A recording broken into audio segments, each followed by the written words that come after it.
my question to the listeners or the Nats fans is, do you want Dusty back? Do you want Dusty back for an extra couple years? He's 68 years old, almost 70 years old. You would assume this is his last job. You would think so. The players like him, but do you think he makes the decisions, the tough decisions in a postseason that you need for a manager to get to a World Series? As Barry's pointed out in the article, he's heard it both ways over the last few days leading up to him writing it. Basically, I'll quote him, it's not his fault you have to bring him back. And the other side is he can't get over the hump.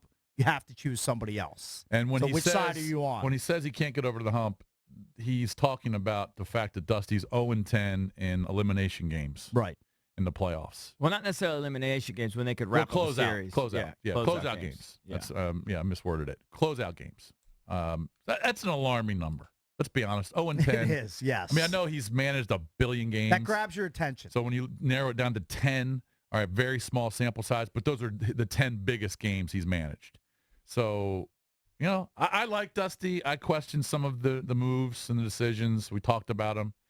But, I don't know. You got to have a better plan. You got to have a better plan. Here's the question. There's a lot of factors. First of all, I think most people would agree. Now, Rizzo has said off record and on the record, and that no matter what happens with Bryce or some of these Daniel Murphy and these contracts that they have coming up, they'll be competitive either way, right? He expects this is what Rizzo does. He just puts together winners. Yeah, right. He just wins. And the track record kind of backs him up on it. Right. But because if he's not going to spend the money on, if he's not going to spend $400 million on Bryce, well, he's going to spend a lot of money on a couple guys or three guys. Right. And it makes sense, and I believe him. So I think the Nats will always be competitive as long as Mike Rizzo is around pulling the strings and organizing things for them. But this is the last run for this group, okay, with Bryce and Murphy, et cetera. So do you want to bring in a different guy and hope it all works for this one run, or do you kind of want to go with what you got?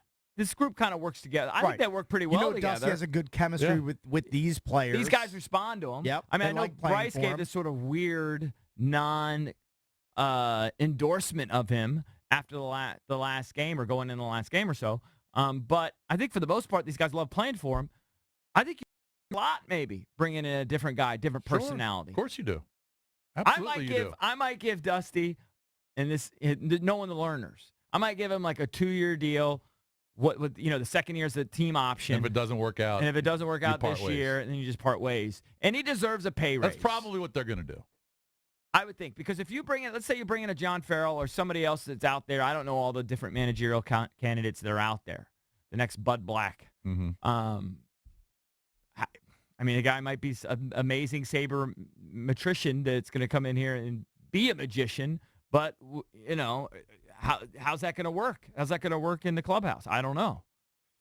I think you risk that. Yeah, I mean, I think Rizzo Matt Williams came in here, and we loved Matt. I mean, on a personal level, Matt Williams was awesome. It was a disaster. Very organized. It was a disaster in that clubhouse. It didn't work out well with the players. If you can't communicate, and that was kind of the knock on John Farrell in Boston. Mm-hmm. He was a poor communicator.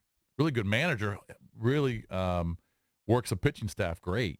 And, he won 3 divisions, won a World Series. Won a World Series in his first year after Bobby Valentine was a complete disaster. Right.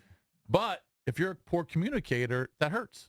Yeah. That hurts you. It hurts the clubhouse. Yeah, and I'm sure the vibe. I'm sure there are guys that could come in and would be well-liked and would make sound managerial decisions. But I'm also sure that no matter who it is, if you're being fair, that you can find instances where you will question what they do. It's just the nature of the business. Oh, of course you're going to nitpick their decisions. Every play call questioned. Every manager gets questioned, right? Every head coach gets questioned. Yep. Every quarterback, their decision. It comes with the territory. You have to expect that. So part of that is just like, all right, they're questioning Dusty, but they question everyone. Right.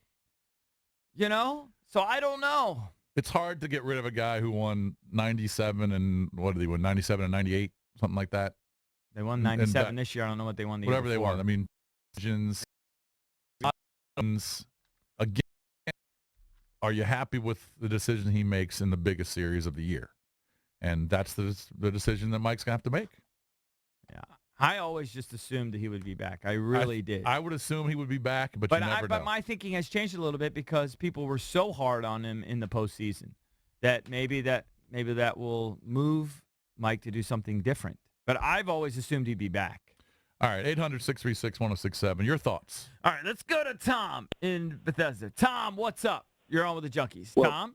Hey, good morning, guys. Hey, man. Hey, before I start and say that I like Dusty, I do want to say the Nats organization has mishandled the managerial position the entire time they've been here. And I think it's ridiculous that you got a high-quality team and you go into a postseason where the guy's not under contract for the next year. You open up the door for Bryce to say weird things about him because he's not under contract. Who does that?